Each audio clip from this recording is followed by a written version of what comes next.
ನನ್ನ ಹೆಸರು ಜಯಂತಿ. ನಾನಿವತ್ತು SIT ತಂಡಕ್ಕೆ ಒಂದು ದೂರು ಕೊಡಲು ಬಂದಿದ್ದೇನೆ. ಹಲವು ವರ್ಷಗಳ ಹಿಂದೆ ಈ ಧರ್ಮಸ್ಥಳ ಗ್ರಾಮದಲ್ಲಿ ನಾನು ಈ ಹಿಂದೆನೇ ಹೇಳ್ತಾ ಇದ್ದೆ, ತುಂಬ ಕೊಲೆಗಳಾಗ್ತಾ ಇದೆ ಅಂತ. ಹಲವು ವೇದಿಕೆಯಲ್ಲೂ ಹೇಳಿದೆ.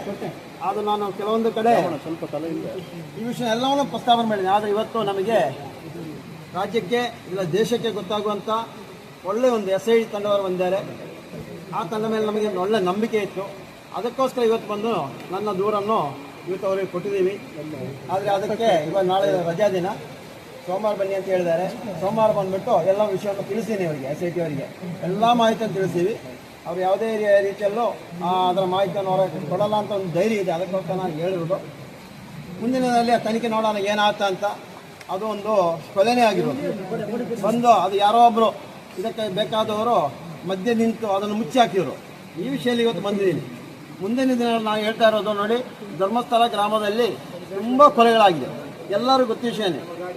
ಆದರೂ ಯಾರೋ ಒಬ್ಬರು ಮುಂದೆ ಬಂದು ದೂರು ಕೊಡಲಿಕ್ಕೆ ಮುಂದೆ ಬರ್ತಾ ಇಲ್ಲ. ಯಾಕೆ? ಭಯದ ವಾತಾವರಣ ಆಗಿದೆ. ಆ ಭಯದ ವಾತಾವರಣ ಇಂದು ಈ SIT ತಂಡ, ರಾಜ್ಯ ಸರ್ಕಾರದ SIT ತಂಡ ದೂರ ಮಾಡಿದೆ. ಅದಕ್ಕೋಸ್ಕರ ನಾನು ಹೇಳ್ತಾ ಇರೋದು ನೋಡಿ, ನಾವು ಬಂದಿದ್ವಿ, ನಮ್ಮೊಂದು ಇನ್ನೊಂದು 5-6 ಜನ ಅವರಾಗಿ ಬರ್ತೀವಿ ಅಂತ ಹೇಳ್ತಾ ಇದ್ದಾರೆ. ಎಲ್ಲರೂ ಬಂದು ನಿಮ್ಮ ನೋವನ್ನು SIT ತಂಡಕ್ಕೆ ಹಂಚಿಕೊಳ್ಳಿ ಅಂತ ಹೇಳ್ತಾ ಇದ್ದೀವಿ. ದೂರು ಕೊಡಕ್ಕೆ ಯಾರಾದರೂ ಬಂದ್ರ? ನಾನೇ ಬಂದಿದ್ದೀನಿ. ನನ್ನ ಅನುಭವ, ನಾನು ನೋಡಿರೋ ವಿಷಯ, ಕಣ್ಣಾರೆ ನೋಡಿರೋ ವಿಷಯ. ಧರ್ಮಸ್ಥಳ ಗ್ರಾಮದಲ್ಲಿ ಆಗಿರೋ ವಿಷಯ, ಕಣ್ಣಾರೆ ನೋಡಿರೋ ವಿಷಯ. ಕೊಲೆ ಮಾಡಿದ್ದು ಅದು ಕೊಲೆ ಮಾಡಿರೋದು ಯಾರಂತ ಗೊತ್ತಿಲ್ಲ ನನಗೆ. ಕಂಡಿರೋದಂತೆ ಡೆಡ್ ಬಾಡಿ. ಅದನ್ನು ಯಾರೋ ಒಬ್ರು ಬಂದಾಗ ಮುಚ್ಚಿ ಹಾಕಿದ್ದಾರೆ. ಅದು ಅಲ್ಲೇ ಕ್ಲೋಸ್ ಮಾಡಿ ಸರ್. ಯಾವುದೇ ಒಂದು ಕಾರಣಕ್ಕೂ ಒಂದು ಡೆಡ್ ಬಾಡಿ ಸಿಕ್ಕಿ ಪೊಲೀಸರಿಗೆ ಮಾಹಿತಿ ಕೊಟ್ಟು